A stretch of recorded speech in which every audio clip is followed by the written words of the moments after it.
Эзэнт гүрний гал голомтыг энэ цагт төөжүүлэн буй нийт Монголын аханд үсэ. Дэлхийд дахинд хилийн чандад төвөн суурсан элэг нэгт Монгол товрогтнуудаа.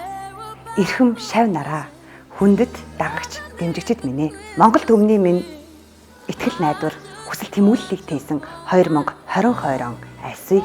Ажил хөдөлмөр, сурлага, алтаа оноогоо дүгнэн хилцэж, амжилт, ирээдүйн сайн сайхныг төсөөлөн ярилцлагаараа шинэ жилийн баяр гайхамшигтай сэтгэл тогтлон баярын нэг байдаг билээ. Эрс шинжилэлд шудраг ёс, эрдэм мэдлэгийн төлөөх энэхүү зорилтыг хэрэгжүүлэхийн тулд хүнлэх чанарыг өндөрт тавьж ажиллахад минь намайг дэмжсээр ирсэн гэр бүл, ахын дүүс, найз нөхөд, эрхэм шав нар, дагагч дэмжигчид та бүхний минь хамтын итгэл сэтгэл онцгой байр суурьтай байсныг цахан тэмдэглэмээр байна. Өнгөрсөн онуудад 9 удаагийн нэлсэлээр алсын зайнаас цаг хугацаа, орон зайг үл хамааран чих хэлний анхан шатны цахим сургалтыг хүргэсээр ирлээ.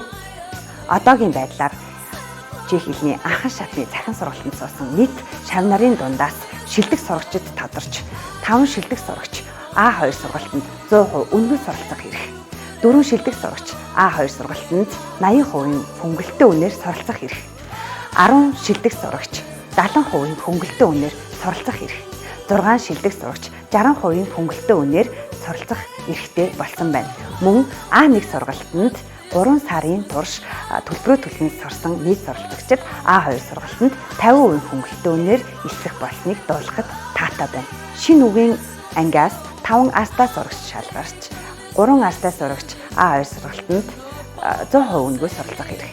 1 астаа сурагч А1 сургалтанд 100% үнэгүй суралцах хэрэг.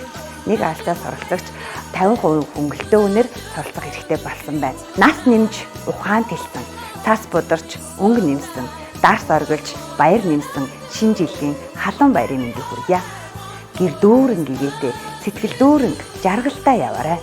Ингээд анх туяа цагаан хүү цахим хуудасаар дамжуулан чих хэлний цахим сургалтанд хамтарч дэмжиж байдаг бүх хүмүүстээ чин сэтгэлийн халуун талархлын мэндийг хүргье. Ингээд та бүхэндээ шинэ оны халуун мэндийг дээш нь өргөн дэвшүүлье. Та бүхэн маань сайхан баярлаарай.